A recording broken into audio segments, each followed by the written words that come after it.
آپ حضرات سے گزارش ہے کہ اول و آخر 3 دفعہ درود، ایک مرتبہ سورہ حمد اور 3 دفعہ سورہ اخلاص کی تلاوت فرما کے مرحوم مغفور صادق حسین ابن عباس حسین صاحب اور مرحومہ پتن خانم بنت دولت بیگ صاحب کی ارواح کو ارسال فرما دیں۔ بسم اللہ الرحمن الرحیم، اللہم صلی علی محمد وعلی محمد، صلی اللہ علی محمد وعلی محمد۔ بسم اللہ الرحمن الرحیم،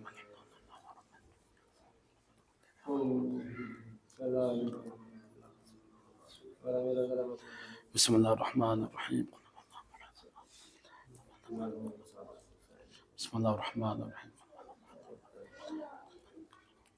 بسم اللہ الرحمن الرحیم،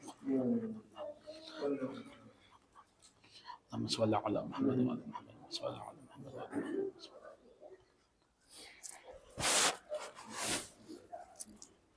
صلی اللہ علی محمد۔ فاتحہ۔ بسم اللہ الرحمن الرحیم، بسم اللہ الرحمن الرحیم،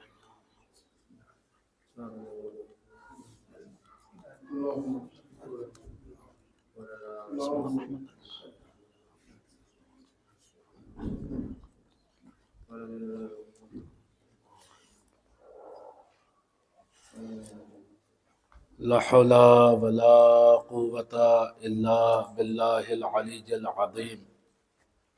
اعوذ باللہ السمیع العلیم من الشیطان الرجیم، بسم اللہ الرحمن الرحیم۔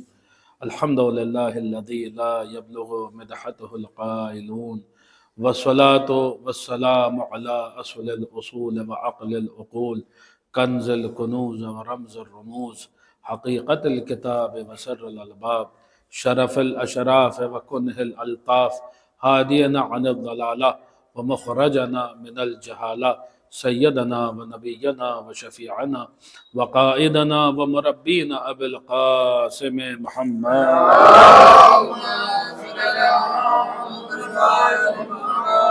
وآلہ الطیبین الطاہرین الذین عاطاہم اللہ ما لم یؤت احدا من العالمین، طاقا کل شریف لشرفہم وبخعا کل متکبر لطاعتہم وخضعا کل جبار لفضلہم وضل کل شیء لہم، والذین اذہب اللہ عنہم الرجس وطہرہم تطہیرا۔ اللہم صل علی ولسیما بقیت اللہ فی الارضین روحی وارواح العالمین لتراب مقدمہ فدا، ولعنت اللہ علی اعدائہم واعداء شیعتہم اجمعین من الان الی ابد الآبدین۔ القول منی فی جمیع الاشیاء قول آل محمد علیہم الصلاة والسلام فیما سروا وما اعلنوا فيما بلغني عنهم وما لم يبلغني أما بعد فقد قال الله عز وجل ادعوني استجب لكم إن الذين يستكبرون عن عبادتي سيدخلون جہنم داخرین۔ ایک صلوات پڑھ دیں۔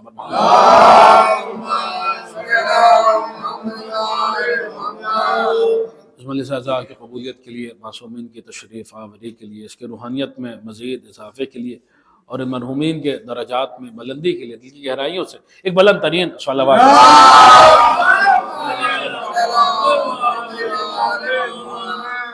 عزیزان گرامی خضر، چونکہ ماہ شعبان کے آخری ایام ہے اور ماہ رمضان کی آمد قریب ہے، اور یہ جو ایام ہیں یہ دعاؤں سے منسوب ہیں، ان میں دعائیں قبول ہوتی ہیں، اور یہ مجلس بھی بغرض ایصال ثواب منعقد کی گئی ہے۔ اسی سب مناسبتوں کو جمع کرتے ہوئے ہم نے آپ حضرات کی خدمت میں سورہ مبارک بقرہ سے وافل ہدایہ کو عنوان سخن قرار دیا ہے۔ ارشاد رب العزت ہو رہا ہے کہ ادعونی استجب لکم، خداوند عالم فرما رہا ہے کہ مجھے پکارو میں جواب دوں گا، مجھ سے دعا کرو میں تمہاری دعاؤں کو مستجاب کروں گا۔ ان الذین یستکبرون عن عبادتی سیدخلون جہنم داخرین، کہ بے شک جو لوگ میری عبادت میں تکبر کرتے ہیں، جو لوگ میری عبادت میں مغرور ہو جاتے ہیں، انہیں ہم عنقریب ذلیل و رسوا کر کے جہنم میں داخل کریں گے۔ اب دیکھیے اسی فقرے سے گفتگو کا آغاز کرنا ہے کہ جو لوگ میری عبادت میں تکبر کرتے ہیں، ہم نے تو سنا تھا کہ انسان عبادتوں کے ذریعے اپنے تکبر کو ختم کر دیتا ہے۔ یہ کون سے لوگ ہیں جو عبادتوں میں متکبر ہو رہے ہیں؟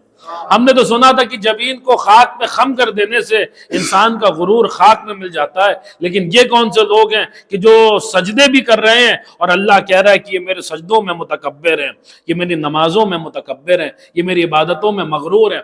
دیکھیے یہ کیسے ممکن ہے کہ ایک طرف خداوند عالم کسی بندے کو عبادت گزار بھی کہہ رہا ہو اور دوسری طرف یہ بھی کہہ رہا ہو کہ یہ میرے عبادتوں میں تکبر کرنے والا ہے۔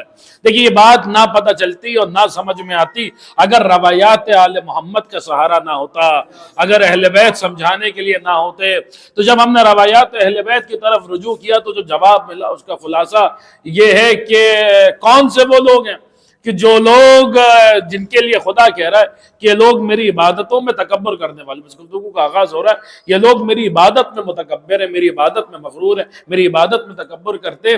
تو اس کا جواب جو روایات اہل بیت میں وارد ہوا وہ یہ ہے کہ یہاں پر وہ لوگ مراد ہیں جو عبادت تو کرتے ہیں مگر دعا نہیں کرتے۔ ویسے آپ حضرات کو متوجہ کرانے کے لیے 1 سے 1.5 منٹ کے اندر جو ہے وہ تمہید تمام ہو رہی ہے۔ یہاں پر وہ لوگ مراد ہیں جو عبادت تو کرتے ہیں مگر دعا نہیں کرتے، نماز پڑھتے ہیں مگر دعا نہیں کرتے، روزہ رکھتے ہیں مگر دعا نہیں کرتے۔ یہاں پر وہ لوگ مراد ہیں جو عبادت تو کرتے، تبرکاً 2 حدیثیں سنیے کہ وہ لوگ مراد ہیں جو عبادت تو کرتے ہیں مگر دعا نہیں کرتے۔ پوچھنے والے نے امام معصوم سے پوچھا کہ فرزند رسول ایک بندہ ہے جو اپنی نماز میں قرآن کی آیتیں زیادہ پڑھتا ہے اور دوسری طرف وہ بندہ ہے جو دعا زیادہ مانگتا ہے، ان دونوں میں سے بہتر عمل کون سا ہے؟ امام نے فرمایا دونوں اچھے اعمال ہیں۔ کہنے لگا مولا یہ تو میں بھی جانتا ہوں دونوں اچھے کام ہیں، لیکن ان دونوں میں سے بہتر کون ہے؟ امام نے فرمایا ان دونوں میں سے وہ نماز زیادہ بہتر ہے کہ جس نماز میں دعا زیادہ مانگی گئی ہے، جس نماز میں دعا زیادہ مانگی گئی ہے۔ پوچھنے والے نے یہ بھی سوال کیا امام معصوم کی بارگاہ میں کہ مولا ایک بندہ ہے جو واجب نماز کے بعد فوراً نوافل نمازوں کے لیے، مستحب نمازوں کے لیے کھڑا ہو جاتا ہے، اور ایک وہ بندہ ہے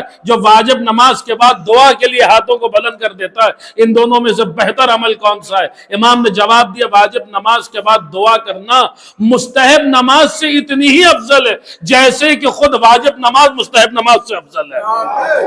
جیسے کہ خود واجب نماز مستحب، یہاں اتنی پسند ہے خدا کو دعا کہ کہہ رہا ہے کہ وہ عبادتیں جن میں دعا نہیں، یہ عبادتیں متکبرانہ عبادت ہیں، اور فرما رہے کہ ہم انہیں ان قریب ذلیل و رسوا کر کے جہنم میں داخل کریں گے۔ یعنی خدا ایسی نمازوں کو تکبر والی نمازیں شمار کرتا ہے جن نمازوں میں دعا نہ ہو، خدا ایسے روزوں کو متکبرانہ روزے شمار کرتا ہے جن روزوں میں دعا نہ ہو، خدا ایسے حج کو تکبر والا حج شمار کرتا ہے جس حج میں دعا نہ ہو۔ یعنی ایک بات سمجھ میں آئی کہ اللہ کو نماز سے زیادہ نمازی کی دعا پسند ہے، روزے سے زیادہ روزہ دار کی دعا پسند ہے، حج سے زیادہ حاجی کی دعا پسند ہے۔ اللہ کو مومنین کی دعا پسند ہے، متقین کی دعا پسند ہے، زاہدین کی دعا پسند ہے، سائرین و سالکین کی دعا پسند ہے۔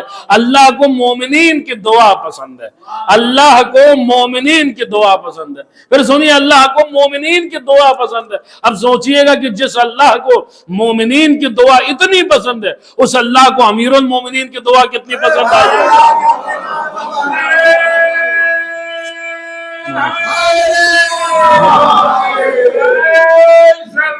اللہم صلی علی محمد۔ اس اللہ کو امیر المومنین، بزرگ یہاں تشریف فرما، مجھے بزرگ خطباہی کا ایک جملہ یاد آ رہا ہے، سنتے چلیے کہ اس اللہ کو امیر المومنین کی دعا کتنی پسند آئی ہوگی۔ ہاں اس اللہ کو امیر المومنین کی دعا اتنی ہی پسند آئی، اتنی ہی پسند آئی کہ جس کا وجود علی کی دعا کا پیکر تھا، جو سراپا امیر المومنین کی دعا تھا، وہ ذات خدا کو اتنی پسند آئی کہ خدا نے بعض معاملات میں اس ذات کو اپنے صفات کا آئینہ بنا دیا، بعض معاملات میں اس ذات کو اپنے صفات کا آئینہ بنا دیا، اپنے صفات کا مظہر بنا دیا، اپنے صفات کو اس آئینے میں منعکس کر دیا۔ کیوں آپ نے غور نہیں کیا؟ وہ بھی بنا ہاتھوں کے عطا کرتا ہے، یہ بھی بنا ہاتھوں کے عطا کرتا ہے۔ وہ قاضی الحاجات تھا تو اسے باب الحوائج بنا دیا، وہ ذو الفضل تھا تو اسے ابو الفضل بنا دیا۔ صلوات پڑھ دیں۔ اچھا ہو سکتا ہے کوئی سوال کرے کہ صاحب آپ نے یہ کیسے کہہ دیا کہ مولا عباس کو بعض معاملات میں اپنے صفات کا مظہر بنا دیا اور اپنے صفات کا آئینہ بنا دیا. تو بس ضمناً ایک بات سن لیجیے اور ہم پلٹ کے اسی دعا کے موضوع پر واپس لوٹ رہے ہیں کہ یہ جو ہم نے کہا ہے نا، یہ ہم نے نہیں کہا ہے، یہ حدیث قدسی ہے. اور حدیث قدسی بھی ایسی جو متفق علی الفریقین، یعنی دونوں جگہ آپ کو یہ حدیث قدسی مل جائے گی کہ خدا بند عالم فرما رہا ہے عبدی اطعنی حتی اجعل لکا مثلی، کہ اے میرے بندے میری اطاعت کر یہاں تک کہ میں تجھے اپنے جیسا بنا دوں. اور کیا غور فرمائیں، میری اطاعت کر یہاں تک کہ میں تجھے اپنے جیسا. دیکھیں دو لفظ ہیں عربی زبان میں، ایک لفظ ہے مثل اور ایک لفظ ہے مثل، دونوں کے درمیان فرق ہے. مثل کسے کہتے ہیں؟ جب کوئی ذات کسی ذات کی طرح ہو تو وہاں پر لفظ مثل استعمال کیا جاتا ہے، اور جہاں پر صفات ملتے جلتے ہوں وہاں پر لفظ مثل کا استعمال کیا جاتا ہے. اللہ کی ذات جیسی کسی کی ذات نہیں، لہذا وہ کہہ رہا ہے لیسا کمثلہ شیء، اللہ کی مثل کوئی شے نہیں ہے. لیکن جب بات مثل کی آتی ہے اور صفات کی آتی ہے تو قرآن مجید ہی میں خدا بند عالم فرما رہا ہے وَلَهُ الْمَثَلُ الْأَعْلَىٰ، اللہ کی ایک اعلیٰ مثل ہے. سمجھا دیا کہ کوئی اعلیٰ ذات ہے جس میں ہمارے صفات جلوہ فگن ہوتے ہیں. ایک صلوات پڑھتے پر محمد. اور پھر جہاں تک حضرت عباس کا تعلق ہے تو دیکھیے حدیث قدسی واضح ہے کہ جو جتنی بڑی اطاعت کرے گا خدا اسے اپنے صفات کا اتنا بڑا مظہر بنا دے گا. دیکھیے جتنے بھی مومنین یہاں تشریف فرمائے مجھے بتائیں کہ کیا کوئی ایسا مومن ہے جو یہ گارنٹی لے لے، اس بات کا دعویٰ کر لے کہ جتنی عبادتیں میں نے کر لی سب مقبول ہو گئی، جو اطاعت میں نے کر دی ساری قبول ہو گئی، جو عبادتیں میں نے کر دی ساری مقبول ہو گئی؟ ہم اپنی عبادتوں کی ذمہ داری نہیں لے سکتے، اپنی اطاعت کی ذمہ داری نہیں لے سکتے. لیکن مولا عباس کون ہے؟ مولا عباس وہ ہیں جن کے لیے زمانے کا امام ان کی زیارت میں کہہ رہا ہے السلام علیکہ ایھا العبد الصالح المطیع للہ ولرسولہ. اس عبد الصالح پہ سلام جو اللہ کی بھی اطاعت کرنے والا تھا، اس کے رسول کی بھی اطاعت کرنے والا تھا. تو پھر مجھے کہہ لینے دیجیے جس کی اطاعت پر مہر صداقت امامت لگی ہو اسے عباس کہتے ہیں. ایک صلوات پڑھ دے پر محمد. اب آ جائیے اسی بات کی طرف، دعا کی طرف دیکھیں، اسی موضوع دعا کی طرف پلٹ آئیے. ارشاد ہو رہا ہے ادعونی، مجھے پکارو. حکم دیا جا رہا ہے، دیکھیں یاد رکھیے گا، حکم دیا جا رہا ہے ادعونی، مجھے پکارو. آسان ترین فلسفہ دعا یہی ہے کہ دعا کیوں کرتے ہیں. دیکھیں ہو سکتا ہے کوئی سوال کرے صاحب قبول نہیں ہوتی پھر بھی دعا کر رہے ہیں، آخر کیا وجہ ہے؟ تو دعا کا تعلق کسی مسئلے کے حل ہو جانے کے ساتھ نہیں ہے. دعا کا تعلق اس بات سے کہ خدا کا حکم ہے اس لیے دعا کرتے ہیں، اظہار عبودیت ہے اس لیے دعا کرتے ہیں. فلسفہ دعا یہ کہ کیوں کرتے ہیں دعا؟ اللہ نے حکم دیا ہے دعا کرنے کا اس لیے دعا کرتے ہیں. اس مفہوم کو سمجھنے کی کوشش کیجیے. اللہ نے حکم دیا ہے. حکم کے لیے عربی زبان میں ایک لفظ استعمال ہوتا ہے جسے کہتے ہیں امر. بہت توجہ کے ساتھ سنیے گا. حکم کیا ہے؟ حکم کے لیے عربی میں کون سا لفظ استعمال ہوتا ہے؟ امر. امر. بہت توجہ عرض کر رہا ہوں، بہت توجہ کے ساتھ سنیے گا، نتیجہ آئے گا انشاءاللہ یقیناً محظوظ ہوں گے اور دعاؤں سے نوازیں گے. کہ امر دو لفظ ہیں اور دونوں ملتے جلتے ہیں، تقریباً ایک ہی قبیلے سے دونوں کا تعلق ہے، لیکن دونوں کے درمیان ایک ہلکا سا فرق، اس فرق کو ذرا سمجھ لیجئے تو یہ پورا مسئلہ سمجھ میں آ جائے گا. ایک لفظ ہے امر. امر کسے کہتے ہیں؟ امر کہتے ہیں حکم کو، آرڈر کو، کمانڈ کو. ایک لفظ ہے مشیت. مشیت کسے کہتے ہیں؟ مشیت کہتے ہیں چاہت کو، خواہش کو. سمجھیے گا، ایک لفظ ہے امر. امر کے معنی کیا ہے؟ امر کے معنی حکم، آرڈر، کمانڈ. مشیت، مشیت کے معنی کیا ہے؟ مشیت کے معنی چاہت، خواہش. اللہ کی مشیت وہ شے صاحب کہ خدا بند عالم نے حضرت داؤد پر وحی کی، اور شیخ صدوق نے اس روایت کو اپنی کتاب توحید میں نقل کیا کہ اللہ نے حضرت داؤد پر وحی کی. اب سنیے گا اللہ کی مشیت کیا ہے کہ فرمایا کہ اے میرے بندے کچھ تو چاہتا ہے کچھ میں چاہتا ہوں، ہوتا وہی ہے جو میں چاہتا ہوں۔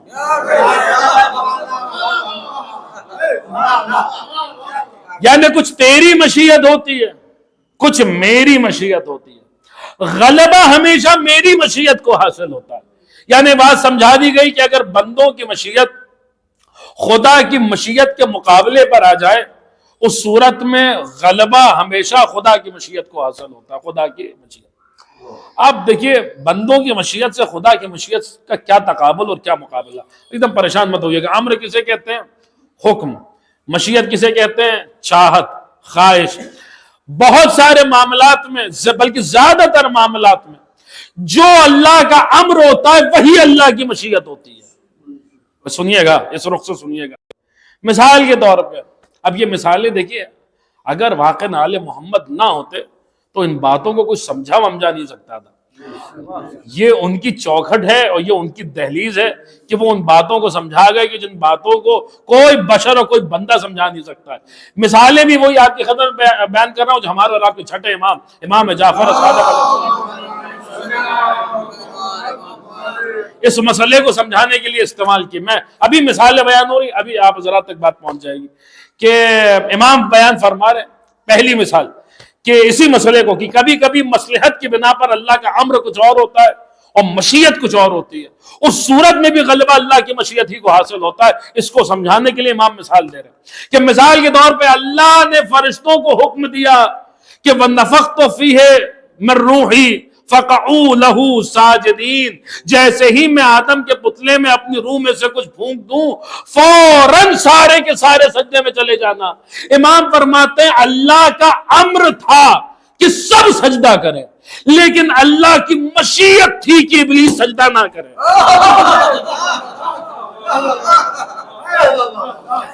اللہ کا امر تھا، دیکھیں اگر بات پہنچے تو مجھے احساس کرائیے گا، اللہ کا امر تھا کہ سب سجدہ کرے، لیکن اللہ کی مشیت تھی کہ ابلیس سجدہ نہ کرے۔ کیوں نہ کرے؟ جواب قرآن میں موجود ہے، کانا من الکافرین۔ ارے یہ پرانا کافر ہے، معصوم فرشتوں میں چھپا بیٹھا ہے، ہم امر کریں گے چھپا ہوا کافر بے نقاب ہو جائے گا۔ یعنی آپ کو سمجھ میں آیا کبھی کبھی امر اس لیے بھی کیا جاتا ہے تاکہ چھپا ہوا کافر بے نقاب ہو جائے۔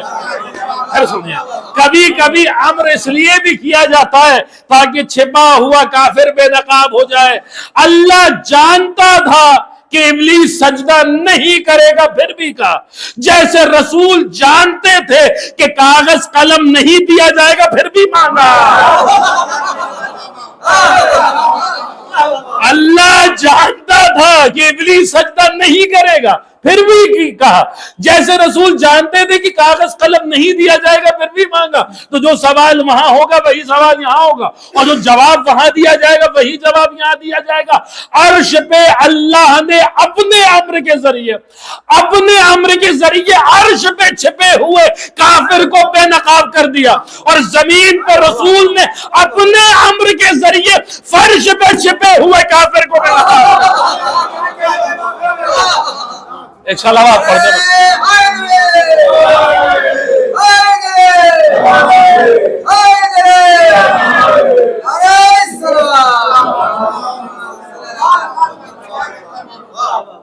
اچھا اب ایک مثال، اب دوسری مثال لیجئے تاکہ یہ بات اور واضح ہو۔ جب دیکھیں پھر غلبہ کس کو حاصل ہوا؟ اللہ کی مشیت ہی کو حاصل ہوا، مشیت نے جو چاہا وہی ہوا۔ اب دوسری مثال لیجئے، یہ بھی امام ہی کے بیان کی۔ دیکھیے واقعی عرض کر رہا ہوں، اگر پھر عرض کر رہا ہوں، آپ جتنا فخر کریں کہ آپ کو کیسے ائمہ ملے اتنا کم ہے۔ زمانے کے سامنے آپ سر اٹھا کر ان باتوں کو لے جائیں، اگر آل محمد نہ ہوتے تو ان باتوں کو کوئی سمجھا نہیں پاتا تھا۔ اور یہ بھی یاد رکھیے، یہ میں آپ کی خدمت میں بہت تجربے سے یہ بات عرض کر رہا ہوں کہ وہ باتیں جو کتابوں میں بڑی مشکل سے سمجھ میں آتی ہیں، بار بار پڑھنا پڑتا ہے، اس پر غور و فکر کرنا پڑتا ہے، جا کر اساتذہ کی بارگاہ میں زانو ادب طے کرنا پڑتا ہے۔ جو باتیں کتابوں میں اور درسگاہوں میں بڑی مشکل سے سمجھ میں آتی ہیں، وہ فرش عذاب میں بڑی آسانی سے سمجھ میں آ جاتی ہے۔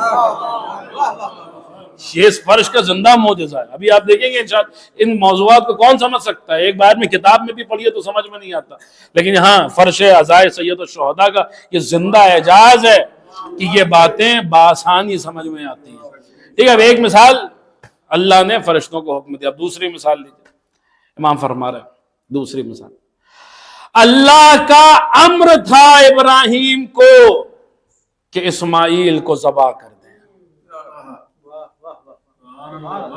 نہیں غور فرمایا حضرات، جب کہا حضرت ابراہیم نے انی ارا یا بنیا انی ارا فی المنام انی اذبحک، اے میرے لال میں نے خواب میں دیکھا ہے کہ میں آپ کو ذبح کر رہا ہوں، تو حضرت اسماعیل نے کیا جواب دیا؟ یا ابت افعل ما تؤمر، اے بابا آپ وہ کر دیجئے جس کا آپ کو حکم دیا گیا ہے، آپ کو امر کیا گیا ہے. ستجدنی انشاءاللہ من الصابرین، انشاءاللہ آپ مجھے صبر کرنے والوں میں پائیں گے. ایک جملہ آپ کی خدمت میں رک کے یہیں عرض کرتا چلوں، چونکہ یہ نہ عرض کرتا لیکن اس برس جو مشہور قول ہے اس کے مطابق 1400 برس مکمل ہوئے ہیں، اور اس مناسبت سے میں آپ کی خدمت میں یہ بات عرض کرتا چلوں. بات بھولیے گا مت کہ بات کہاں سے چلی ہے، امر اور مشیت، ہم پلٹ کر اسی بات کی طرف آئیں گے. لیکن یہ بھی عجیب، واقعا آل محمد کا گھرانہ کتنا عجیب. آپ دیکھیے ابراہیم اسماعیل کے سامنے ذکر موت کر رہے ہیں، اور اسماعیل پلٹ کے کہہ رہے ستجدنی انشاءاللہ من الصابرین، انشاءاللہ آپ مجھے صبر کرنے والوں میں پائیں گے، صبر کرنے والوں میں. یاد رکھیے کسی بھی مصیبت پر ادنا ترین منزل کا نام ہے صبر. صبر، مصیبت پہ صبر کرنا. اس سے آگے کی منزل ہے اس مصیبت پہ شکر کرنا. شکر میں بھی ادنا منزل ہے کہ مصیبت کو مصیبت سمجھ کے شکر کرنا، اور شکر میں اعلیٰ ترین منزل ہے کہ مصیبت بھی چونکہ محبوب کی بارگاہ سے آ رہی ہے لہٰذا مصیبت کو بھی نعمت سمجھ کے شکر کرنا. اور جب مصیبت کو نعمت سمجھ کے شکر کیا جاتا ہے تو پھر مصیبت کو مصیبت نہیں کہا جاتا. اما بنعمت ربک فحدث، قرآن کہہ رہا اپنے رب کی نعمتوں کا ذکر کرو. یعنی پھر کیا ہوتا ہے؟ پھر اس مصیبت کے قصیدے پڑھے جاتے ہیں، نعمت سمجھ کے قصیدے پڑھے جاتے ہیں. اب دیکھیے 1400 برس مکمل ہوا، شعبان کا مہینہ، میں بات کو بات سے ملا رہا ہوں. دو منظر دیکھیں چشم فلک نے.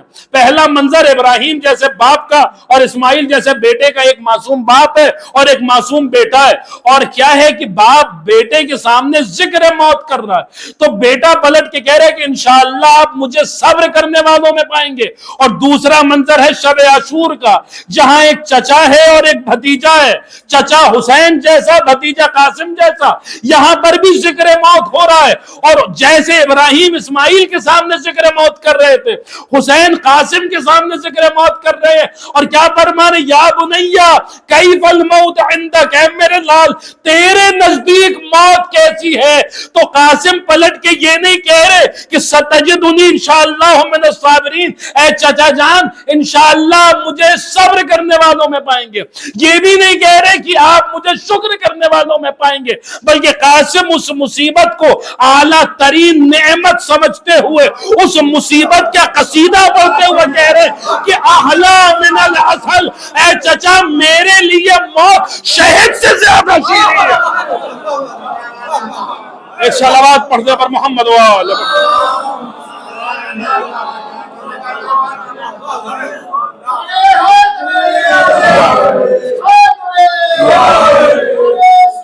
اللہم صلی معمولی بات. بہرحال عزیزان، تو اللہ کا امر تھا، بولے تو نہیں آپ حضرات، اللہ کا امر تھا فرشتوں کو کہ سب سجدہ کریں. مشیت تھی کہ ابلیس سجدہ ہوا وہی جو اللہ کی مشیت تھی. دوسری مثال امام فرما رہے، دوسری مثال کیا ہے؟ اللہ کا امر تھا ابراہیم کو کہ اسماعیل کو ذبح کر دیں. امر ہے کہ اسماعیل کو ذبح کر دیں، لیکن مشیت ہے کہ اسماعیل بچ جائیں. کیوں بچ جائیں اسماعیل؟ آج وفدیناہ بذبح عظیم، اسماعیل کی قربانی کو ذبح عظیم سے بدلا جا چکا ہے. آج اسماعیل قتل کیسے ہو سکتے ہیں؟ ابھی تو اسماعیل کی نسل میں صاحب ذبح عظیم آنے والا ہے. امر ہے کہ اسماعیل ذبح ہو جائے، مشیت ہے کہ اسماعیل بچ جائے. ہوا کیا؟ ہوا وہی جو اللہ کی مشیت تھی، ہوا وہی جو اللہ کی مشیت تھی، ہوا وہی جو اللہ کی. ہم نے کہا خدایا تیری مشیت کتنی طاقتور ہے کہ بندوں کی مشیت کا تیری مشیت سے کیا تقابل اور کیا مقابلہ. اگر کسی مصلحت کی بنا پر تیرا امر بھی سامنے آ جائے اس صورت میں بھی غلبہ تیری مشیت ہی کو حاصل ہوتا ہے. خدایا ہمیں ذرا بتا تو صحیح تیری مشیت ملتی کہاں ہے؟ اپنی مشیت کا ایڈریس تو بتا، پتا تو بتا، ہم بھی تو جانے کہ تیری مشیت کہاں رہتی ہے۔ آواز آئی کچھ لوگوں نے روٹیاں دی تھی،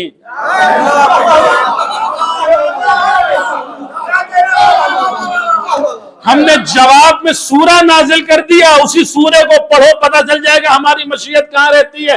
اللہ نے کچھ لوگوں کے لیے کہا وَمَا تَشَاءُونَ إِلَّا أَن يَشَاءَ اللَّهُ، یہ وہی چاہتے ہیں جو اللہ چاہتا ہے، ان کی اپنی خود کی کوئی مشیت نہیں ہے، وہی ہے جو اللہ کی مشیت ہے، وہی۔ اب یہی آیت بنیاد ہے جس پر مختلف ائمہ نے مختلف زمانے میں مختلف باتیں، تبرکاً 2-3 حدیثیں سنیے اسی آیت کو بنیاد بنا کر کے، وَمَا تَشَاءُونَ إِلَّا أَن يَشَاءَ اللَّهُ، یہ وہی چاہتے ہیں جو اللہ چاہتا ہے۔ ہمارے زمانے کے امام فرما رہے ہیں، کتاب احتجاج میں حضرت سے منسوب توقیع موجود ہے کہ امام نے فرمایا کہ اِنَّا قُلُوبَنَا أَوْعِيَّةٌ لِمَشِيَّةِ اللَّهِ، حضرت فرما رہے ہیں کہ ہمارے دل اللہ کی مشیت کا ظرف ہے،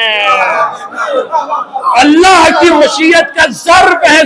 ظرف سمجھتے ہیں جیسے گلاس ہے، گلاس وہ ظرف ہے جہاں پانی ملتا ہے، امام فرما رہے ہمارے دل وہ ظرف ہے جہاں اللہ کی مشیت ملتی ہے، اللہ کی مشیت ملتی ہے۔ کیا مطلب؟ ان کے دل اللہ کی مشیت کا ظرف ہے، بلکہ آگے بول کے خود ہی معصوم فرما رہے نحنو مشیت اللہ، صرف دل مشیت نہیں ہے بلکہ ہمارا پورا وجود اللہ کی مشیت ہے، ہم سر سے لے کر پاؤں تک اللہ کی مشیت ہے، چلتی پھرتی اللہ کی مشیت ہے۔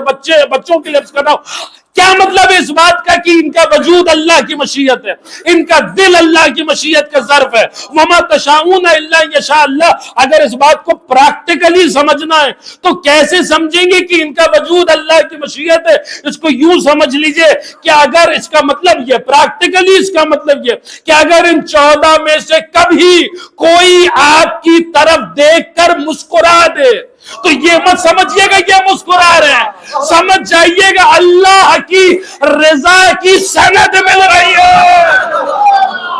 اور اسی کے برعکس اگر کبھی یہ کسی کی طرف دیکھ کے منہ پھیر لے تو یہ چہرہ نہیں پھیر رہے، اللہ کی لعنت اتر رہی ہے۔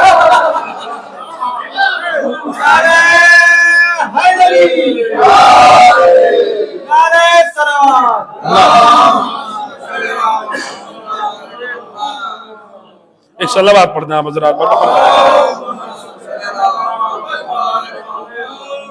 وَمَا تَشَاءُونَ إِلَّا أَن يَشَاءَ اللَّهُ۔ تو آل محمد ہے اللہ کی مشیت، اہل بیت ہیں اللہ کی مشیت، یہ 14 ہیں اللہ کی مشیت۔ جو یہ چاہیں وہی خدا چاہتا ہے، جو خدا چاہتا ہے وہی یہ چاہتے ہیں۔ اب دیکھیے جب یہ ہے مشیت، دعا کیا ہے؟ دعا ہے امر، یہ ہے مشیت۔ بلکہ میں ایک بات اور آپ کی ختم چلیے، یہ بھی آپ یوں بھی اس کو سمجھ لیں کہ آل محمد اللہ کی مشیت ہے۔ امر کے معنی کیا ہے؟ امر کا مطلب ہے حکم، آرڈر، کمانڈ۔ مشیت کا مطلب کیا ہے؟ مشیت کا مطلب ہے چاہت، خواہش۔ آل محمد اللہ کی مشیت ہے۔ ہم نے پوچھا اب دیکھیے جو میں کہہ رہا ہوں وہی سمجھیے گا، اس کے علاوہ کچھ اور سمجھنے کی کوشش مت کیجیے گا، چونکہ اس میں مختلف راستے نکلتے ہیں۔ لیکن بہرحال جو بات آپ حضرات تک پہنچانا چاہ رہا ہوں وہاں تک اس رخ سے ذرا اس پر غور کیجیے۔ آل محمد اللہ کی مشیت ہے، اللہ کا امر مطلب اللہ کا حکم، اللہ کا آرڈر، اللہ کا کمانڈ۔ ہم نے پوچھا نماز، روزہ، حج، خمس، زکوٰۃ یہ کیا ہے؟ صاحب یہ اللہ کا امر ہے، اللہ کا حکم ہے کہ نماز پڑھی جائے، اللہ کا حکم ہے کہ روزہ رکھا جائے، اللہ کا حکم ہے کہ حج کیا جائے، اللہ کا حکم ہے کہ خمس دیا جائے، اللہ کا حکم ہے کہ زکوٰۃ دی جائے۔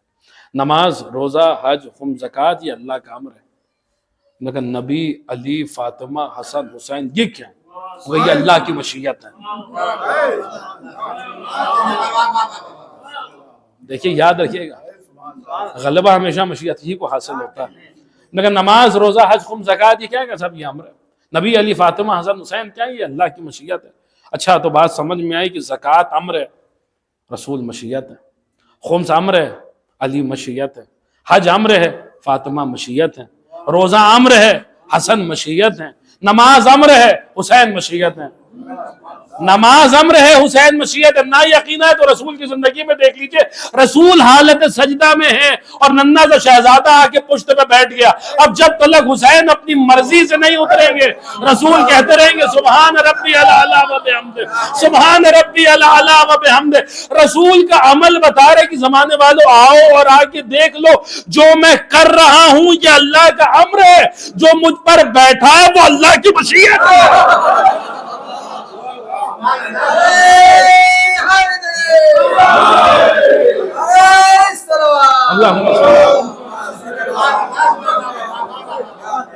اچھا یہ مشیت اتنی طاقتور ہے، پھر عرض کر رہا ہوں کہ یاد رکھیے عالم تکوین ہو یا عالم تشریح، دونوں جگہ کچھ نہ ہوتا اگر اللہ کی مشیت نہ ہوتی۔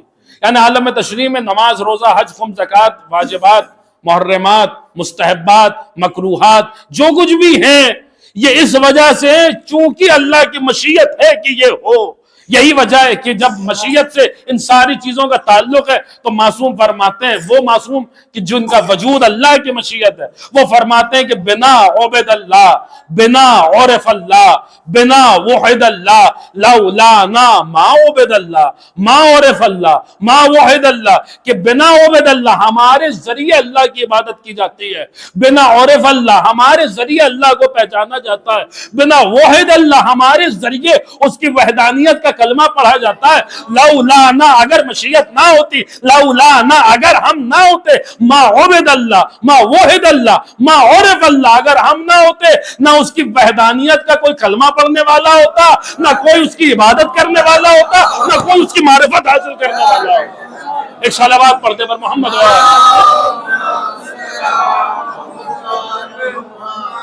اپنے آپ کو بہت روک رہا ہوں، بات کہیں سے کہیں چلی جائے گی، صرف ایک جملہ آپ کی خدمت میں عرض کیے دے رہا ہوں، ورنہ موضوع سے ہم بہت آگے بڑھ جائیں گے کہ یہ تو عالم تشریح کا معاملہ ہے۔ عالم تکوین میں زمین، آسمان، سورج، چاند جو کچھ بھی ہے، عالم تکوین میں بھی کچھ نہ ہوتا اگر مشیت نہ ہوتی۔ یہی وجہ ہے کہ معصوم نے فرمایا کہ خلق اللہ الاشیاء بالمشیہ، اللہ نے جو کچھ بھی بنایا ہے، جس شے کو بھی وجود دیا ہے، اپنی مشیت کے ذریعے وجود بخشا ہے۔ وَخَلَقَ الْمَشِيَّةَ بِنَفْسِهِ، اللہ نے مشیت کو اپنے نفس سے اور اپنی ذات سے خلق کیا ہے، باقی ہر شے کو مشیت کے ذریعے وجود دیا گیا ہے۔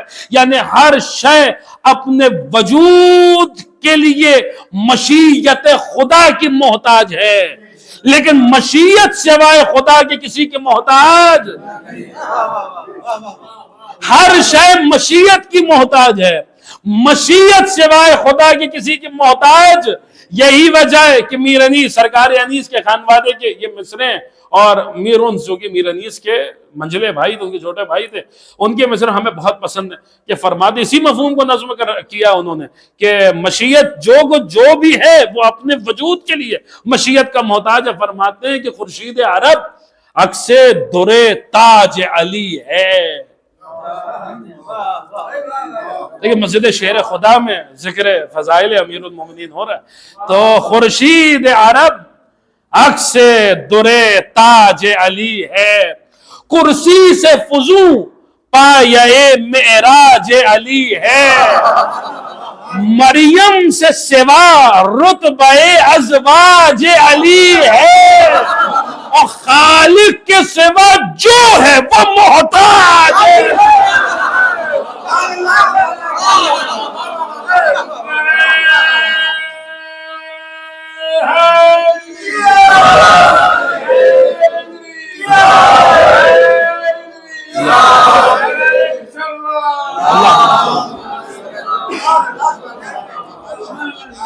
خالق کے سوا جو ہے وہ محتاج علی ہے۔ یا قاسم رزق ملک و جن و بشر ہیں، اللہ کے ہاتھوں کے سبھی دستر نگر ہے، تو جو مل رہا ہے جسے مل رہا ہے وہ مشیت کے ذریعے مل رہا ہے، وہ مشیت کے ذریعے مل رہا ہے۔ آل محمد اللہ کی مشیت ہے۔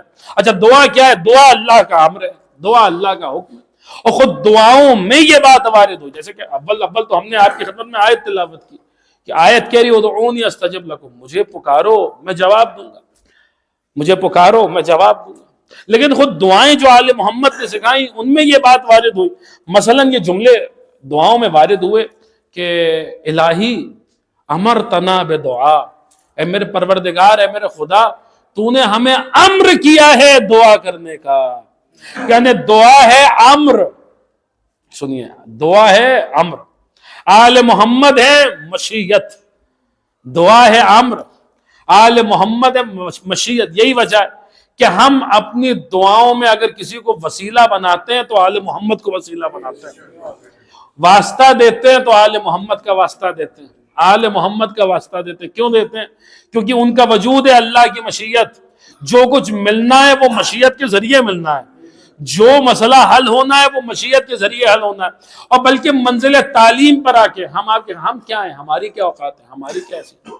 ہم نے تو بڑے بڑوں کو دیکھا کہ انہوں نے بھی اگر وسیلہ قرار دیا تو انہی کو وسیلہ قرار دیا، انہوں نے بھی واسطہ دیا تو آل محمد ہی کا واسطہ دیا۔ اب بڑے بڑوں میں یوں تو حضرت آدم بھی شامل ہیں، ظاہر سی بات ہے، حضرت آدم نے، آپ سب کی سنی ہوئی بات ہے، حضرت آدم نے پنجتن پاک کا واسطہ دیا، نہ دیتے تو آدم کی توبہ قبول۔ یہ بھی غور طلب بات ہے کہ اللہ پنجتن کے وسیلے کے بنا آدم کی تو توبہ قبول نہیں کرتا، کسی آدمی کی توبہ کیا قبول کرتا؟ نوح نے پنجتن کو وسیلہ بنایا، کشتی کا بیڑا پار لگا۔ یہ بھی غور طلب بات ہے کہ پنجتن کے وسیلے کے بنا نوح کا تو بیڑا پار ہوتا نہیں، ہم جیسوں کا کیا بیڑا پار ہوتا؟ موسیٰ نے ان کو وسیلہ بنایا تو اللہ موسیٰ سے طور پہ ہم کلام ہوا تھا۔ یہ بھی غور طلب بات ہے کہ ان کے وسیلے کے بنا خدا موسیٰ سے تو کلام کرتا نہیں، ہم جیسوں کو کیا منہ لگائے گا، کیا گفتگو کرے گا؟ ان کے لیے ان کا وسیلہ نہ ہوتا تو کبھی ابراہیم کے لیے آتش نمرود گلزار نہ ہوتی۔ دیکھیں یہ بھی عجیب بات ہے کہ ان کی تائید ابراہیم کو آتش نمرود سے بچا سکتی ہے، جن کی تائید ابراہیم کو آتش نمرود سے بچا سکتی ہے، کیا ان کے ولایت ہم جیسوں کو آتش جہنم سے نہیں بچا سکتے؟ لیکن جب ہم کہہ رہے کہ بڑے بڑوں کو ہم نے ان کا واسطہ اور وسیلہ بناتے ہوئے دیکھا تو ہم ان بڑوں میں ان کے بھی جو بڑے ہیں، یعنی آدم سے بڑے ہیں، جو نوح سے بڑے ہیں، جو ابراہیم سے بڑے ہیں، انہوں نے بھی منزل تعلیم پہ آ کے وسیلہ بنایا۔ اور دیکھیے کس طریقے سے، وہ بڑی خوبصورت روایت ہے اور اس سے کئی مسائل حل ہوتے ہیں کہ مرحوم آیت اللہ سید ہاشم بہرانی، بہت بزرگ عالم ہے ہمارے مذہب کے، ان کی کتاب ہے مدینۃ الماجز، بہترین کتاب ہے، اور اس میں وہ یہ روایت نقل کرتے ہیں حضرت عبداللہ ابن مسعود سے۔ اب سنیے گا، عبداللہ ابن مسعود سے روایت ہے۔ عبداللہ ابن مسعود کہتے ہیں کہ میں رسول اللہ کی بارگاہ میں آیا اور آنے کے بعد میں نے کہا کہ خدا کے رسول مجھے حق دکھلا دیجئے۔ سوال پہ غور کیجئے گا، یہ نہیں کہا کہ مجھے حق بتلا دیجئے، کہہ رہے مجھے حق دکھلا دیجئے۔ تو رسول اللہ نے فرمایا کہ وہ سامنے ایک حجرہ ہے، اس حجرے میں چلے جاؤ، تمہیں حق دکھ جائے گا۔ عبداللہ ابن مسعود کہتے ہیں میں اس حجرے میں داخل ہوا تو میں نے دیکھا امیر المومنین رکوع و سجود کے عالم میں، اور مولا دعا کر رہے ہیں کہ خدایا تجھے رسول کا واسطہ میرے شیعوں کو بخش دے۔ عجیب منظر دیکھا تھا، عجیب تھا واقعا، منظر العجائب کہ گھر سے اگر عجیب چیزیں صادر نہیں ہوں گی تو پھر کہاں صادر ہوں گی؟ لیکن یہ بات بتلانے کے لیے رسول اللہ کی بارگاہ میں ہے کہ خدا کے رسول میں نے تو آپ سے کہا تھا کہ مجھے حق دکھلا دیجیے، آپ مجھے کیا دکھلا رہے ہیں؟ وہاں کیا منظر دیکھا کہ مولا رکوع سجود کے عالم میں خدایا تجھے رسول کا واسطہ میرے شیعوں کو بخش دے۔ یہاں پہنچے تو کیا منظر دیکھا کہ رسول بھی رکوع سجود کے عالم میں، اور رسول کہہ رہے ہیں کہ خدایا تجھے علی کا واسطہ میری امت کو بخش دے۔ ایک صلوات پڑھ دے بر محمد۔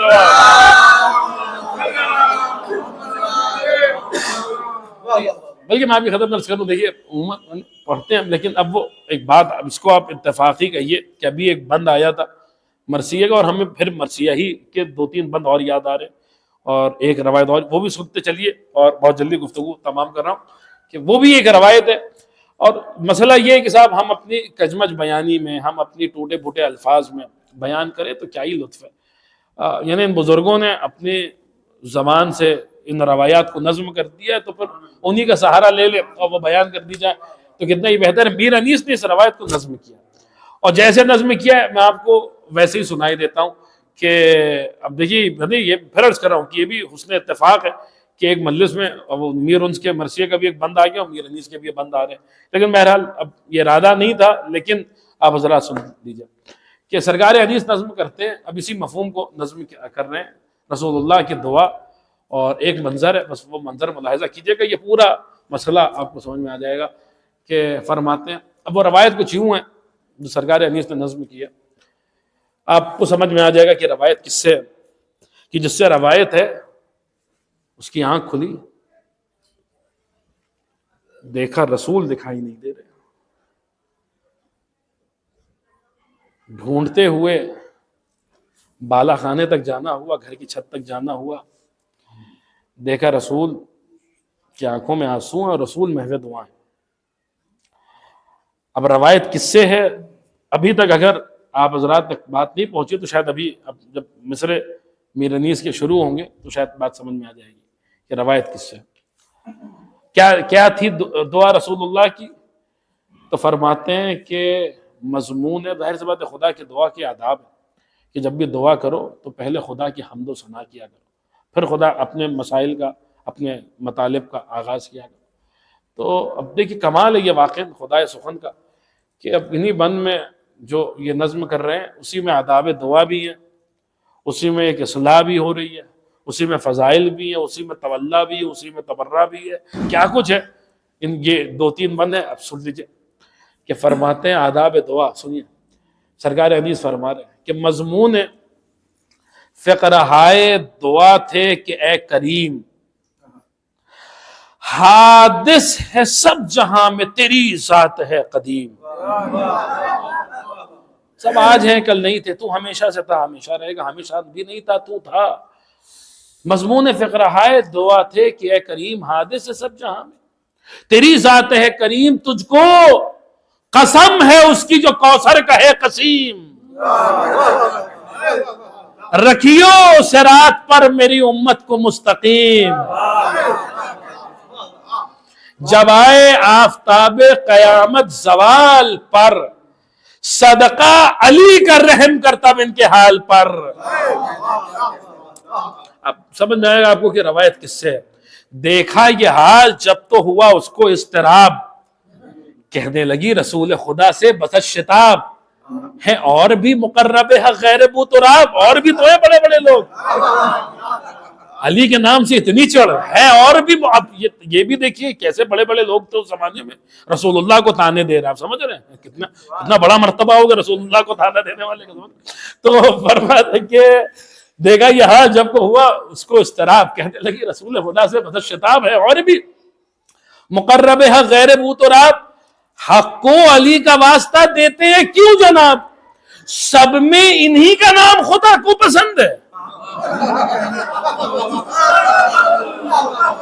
اب یہ تان نہیں کریں، یعنی یہ تانا ہے کہ سب میں انہی، بس یہی ہے کیا، سب میں انہی کا نام خدا کو پسند ہے. کیا انبیاء سے بھی شرف ان کا تو چند ہے. نہیں انبیاء سے بھی آگے بڑھ کے انبیاء کا واسطہ نہیں دے رہے، علی کا واسطہ دے رہے. فرمایا جب دیکھا کہ انبیاء سے بھی شرف ان کا تو چند ہے، فرمایا مصطفیٰ نے کہ کر اس کا اعتقاد. اب دیکھیے رسول اللہ نے بھی تیور بدل کے جواب دیا، چونکہ بات مولا کائنات کی تھی تو رحمت کو بھی عالم جلال میں دیکھا گیا. فرمایا مصطفیٰ نے کہ کر اس کا اعتقاد، حاصل شرف علی کو رسولوں سے ہے زیاد. گر واسطہ علی کا دعا میں نہ دے عباد، درگاہ حق سے پھر کوئی حاصل نہ ہو مراد. کہا تھا نا کہ کیا انبیاء سے بھی شرف ان کا تو چند ہے، سب میں انہی کا نام خدا کو پسند ہے. تو اب دیکھیے ہر بات، ہر بندے کو، ہر شخص کو اپنا نام عزیز ہوتا ہے. مجھے میرا نام عزیز ہے، آپ کو اپنا نام عزیز. کون سا ایسا بندہ ہوگا کہ جس کے سامنے اس کے نام کی بے حرمتی کی جائے اور وہ برداشت کر لے. اب کیا کیا جائے، زمانہ کہاں جائے گا، امیر المومنین کے دشمن کہاں جائیں گے. کہ اللہ نے علی کا نام رکھا ہے تو کسی بندے کے نام پہ نہیں رکھا ہے.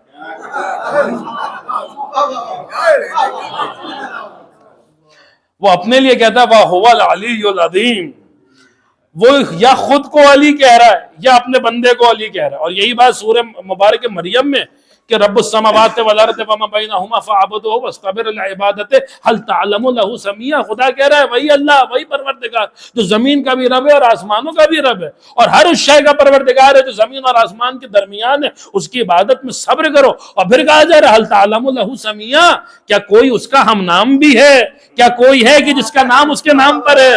قاریان قرآن کے دماغوں کو جھنجھوڑا جا رہا ہے کہ غور کرو، کیا کوئی بندہ ہے جو بندہ ہوتے ہوئے اس کا نام رکھتا ہے، جس کا نام اس کے نام پہ رکھا گیا ہے؟ یہاں پہ مین حدیث فرما رہے کہ رسول اللہ نے جواب دیا اس کو، جب اس نے کہا نا کہ سب میں انہی کا نام خدا کو پسند ہے، تو رسول فرما رہے زبان حال سے، اور سرکار حدیث نظم کر رہے کہ فرمایا مصطفیٰ نے کہ کر اس کا اعتقاد، حاصل شرف علی کو رسولوں سے ہے زیاد، گر واسطہ علی کا دعا میں نہ دے بات، درگاہ حق سے پھر کوئی حاصل نہ ہو مراد۔ ارے ہم نام کبریا کے سوا کس کا نام لوں؟ ہم نام کبریا کے سوا کس کا نام لوں؟ اور اعلیٰ علی سے کون ہے میں جس کا نام لوں؟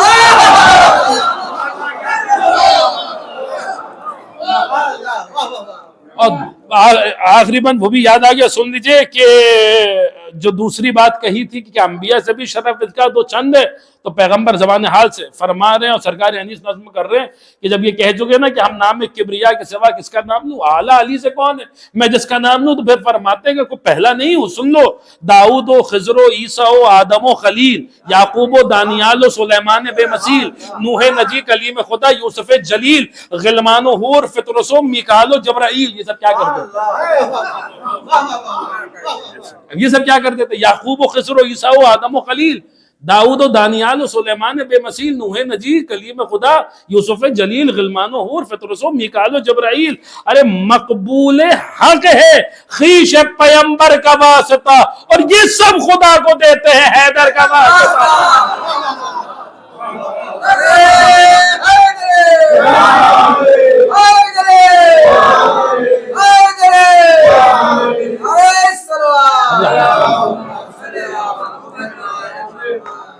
عزیزان گرامی، تو میں عرض کر رہا تھا کہ دو بات تمام، اور انشاءاللہ پھر رفتے مصائب ہوں گے کہ یہ جو دعائیں ہیں واقع آل محمد کی تعلیم کی دعائیں، جمعے کا دن ہے، شب جمعہ تھی، آخری بات سنیے، بس مسئلہ یہ ہے کہ ہم پڑھتے ہیں مگر ہم غور نہیں کرتے۔ اگر انہی دعاؤں کو غور و فکر کے ساتھ پڑھا جائے تو ان میں آل محمد کے فضائل کا ایک خزانہ آپ کو ایک دعا میں نظر آئے گا۔ میں آپ کو صرف ایک مثال دے رہا ہوں، بات صرف غور و فکر کی ہے، مسئلہ صرف غور و فکر کا ہے، مسئلہ صرف غور و فکر کا ہے۔ مولا کائنات فرما رہے، اصول کافی میں مولا کا ارشاد موجود ہے کہ آگاہ ہو جاؤ، اس قرأت میں، اس پڑھ لینے میں کوئی خیر نہیں ہے جس میں تفاہم نہ ہو، جس میں غور و فکر نہ ہو۔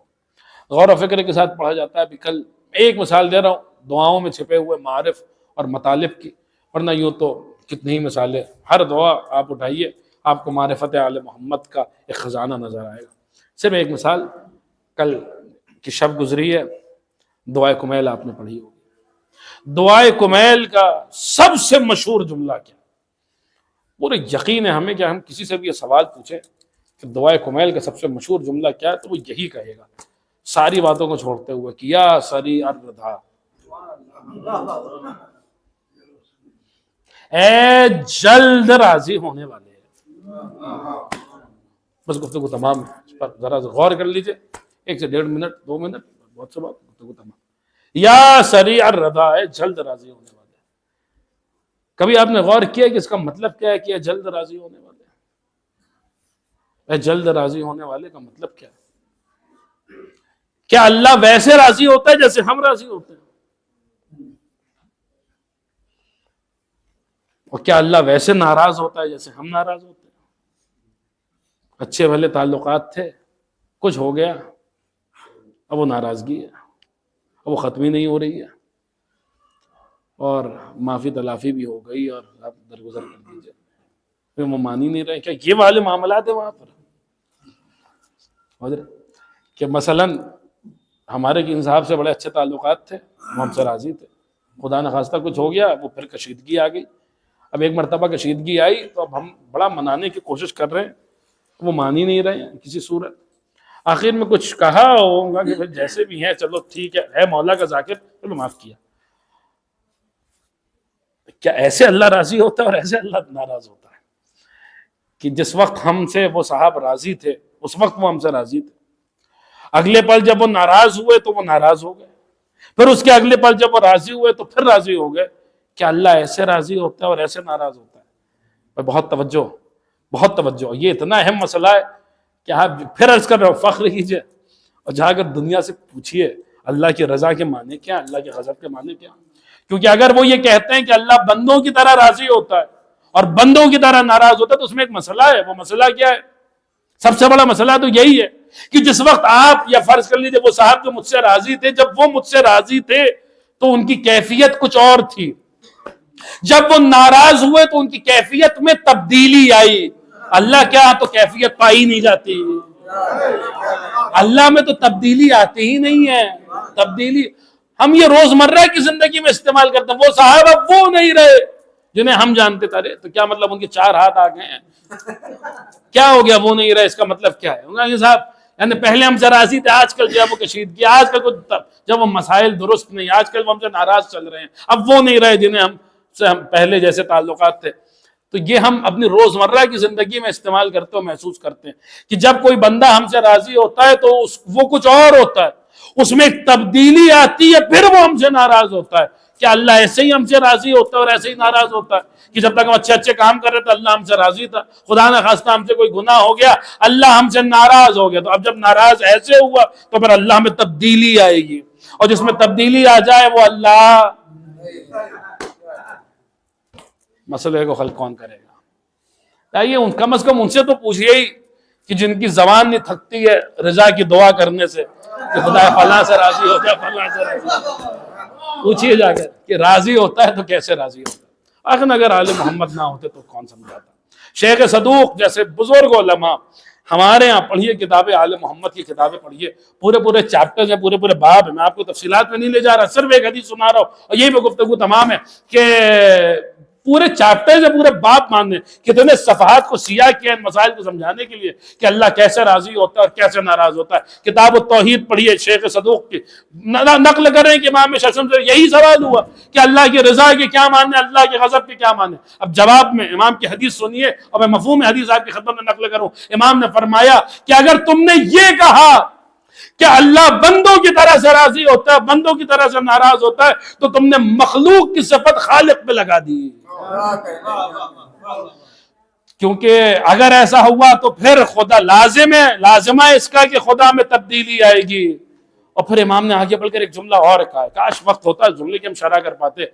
امام فرماتے ہیں کہ ہر وہ چیز جو بدلتی ہے اس میں زوال آتا ہے. نہیں غور کیا آپ نے؟ ایک بچہ جب دنیا میں آتا ہے اگر اسی کیفیت میں وہ برقرار رہے تو کبھی وہ ضعیف نہیں ہوگا. ضعیفی کی طرف وہ اسی لیے بدل پڑ رہا ہے کیونکہ اس میں تبدیلی آ رہی ہے. ہر وہ شے جس میں تبدیلی آئے اسے بالآخر زوال آ جاتا ہے. امام فرما رہے جس میں زوال آ جائے وہ بندہ تو ہو سکتا ہے، اللہ نہیں ہو سکتا. اللہ میں زوال نہیں آتا، اللہ پہ زوال نہیں آتا.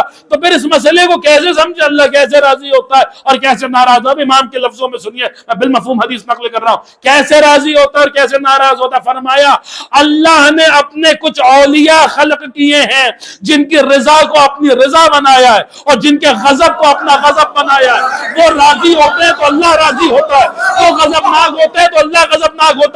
ہم نے یہ حدیث پڑھی بارگاہ رسالت ماپ میں ہے، ہم نے ہاتھوں کو جوڑ کے خدا کے رسول سارے اولیاء نہیں کم از کم ایک ذات تو ایسی بتا دیجئے جس کی رضا میں خدا کی رضا ہو، جس کے غضب میں خدا کا غضب ہو. رسول نے ہمارا سوال سنا، سننے کے بعد بلا تشبیہ ایک بی بی کی طرف اشارہ کر کے کہا ان اللہ یغضب لغضب فاطمہ ویرضا لرضاها. فاطمہ راضی ہوتی ہے تو اللہ راضی ہوتا ہے، فاطمہ غضبناک ہوتی ہے تو اللہ غضبناک ہوتا ہے. سمجھا دیا کسی کے رضی اللہ کہنے سے کچھ نہیں ہوتا جب تک فاطمہ راضی نہیں ہو اللہ ابھی راضی نہیں ہو.